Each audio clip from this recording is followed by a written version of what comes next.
Okay, we're going to talk about solving by substitution. Let's go back to our original example. X plus y is equal to 10, and x minus y is equal to 10. So we want to find, we already know the solution to this. This is the point where it's 10 and 0, 10 and 0, right? 10 and 0. If we add them together, it's 10, and when we subtract and find the difference, it's also 10. So I already know the answer, so let's just talk about how we could find it if we didn't know it, just by guessing and checking, right? So one way is by this method I'm going to call substitution. So substitution means that you have two things that are equal.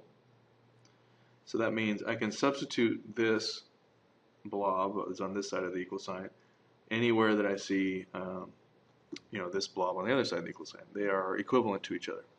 So what I want to do is rearrange the equation so that I have a variable by itself.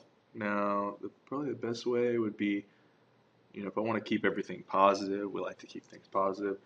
I could move this y to the other side and make it a positive number, right? So let's just that's kind of the tool that I use in my head when I'm thinking mathematically, is I want to make things positive. But I could just as easily subtract y from both sides and have x equals 10 minus y. But we can do that some other time, right? So add y to both sides, and we get x is equal to 10 plus y, right, in this equation right here. So this equation I transformed by adding y to both sides. That is just some value, right, adding y to both sides, and that's okay to do by the property of equality. So I turn it into this, x is equal to 10 plus y. Now since these two things are equal, this value of x is equal to 10 plus y. So what was that example of? Maybe the difference of the two numbers, this was 12 minus 2, right? So 12 is equal to 10 plus 2, right? So these two things are still the same value, right? 12 is equal to 12. Now I'm going to substitute this, because it's equivalent to x, back into this original equation where I see an x. So this x now turns into this whole expression, this blob, right? 10 plus y is equal, or plus another y is equal to 10. Right?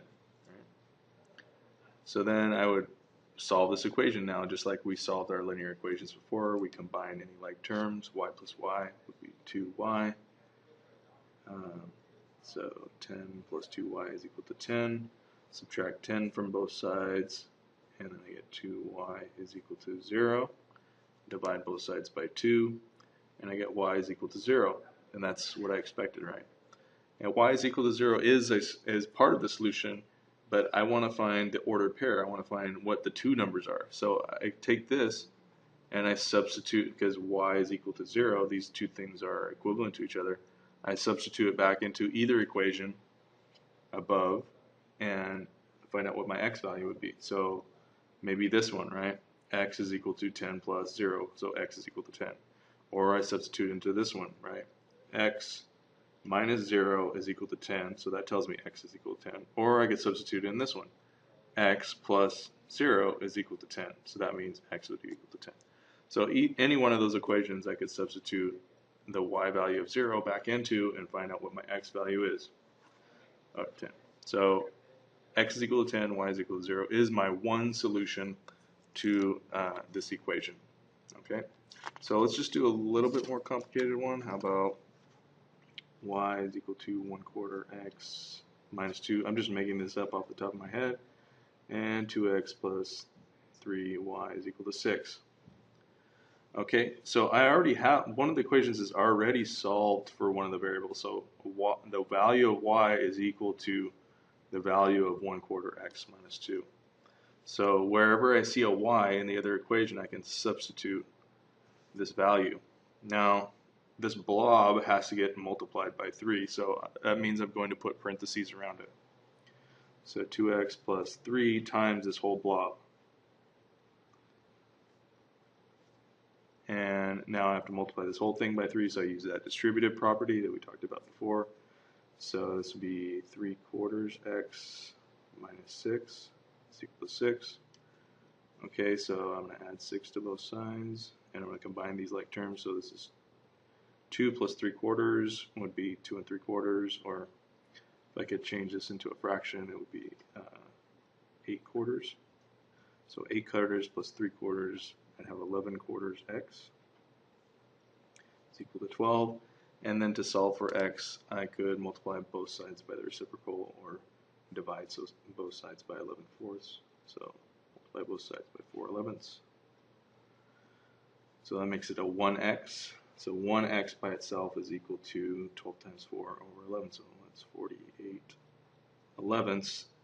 Or let's see, 11 goes into 48 4 times with 4 remainders, so 4 and 4/11. Okay, so that's the value for x, but what is the value for y? You could substitute it back into any one of these equations. I think I'm going to pick that one because it's already solved for y, so y is 4/4, or 1/4 times x is now a value of 48/11 minus 2. So 48 goes into 4 12 times, so I get 12/11 minus 2. 2 is equivalent in 11ths to 22/11. So I have 12 minus 22/11, so that would be negative 10/11. So y has a value of negative 10/11, x has a value of 4/11. So this is the ordered pair. If I were to graph this, this is where I expect the intersection of the two lines to be, is at this point, 4 4/11, negative 10/11. Okay, so you see that you can't get answers with fractions. Fractions are real numbers. They happen in the real world, so don't be afraid to mess around with them. So that's an example of two solutions.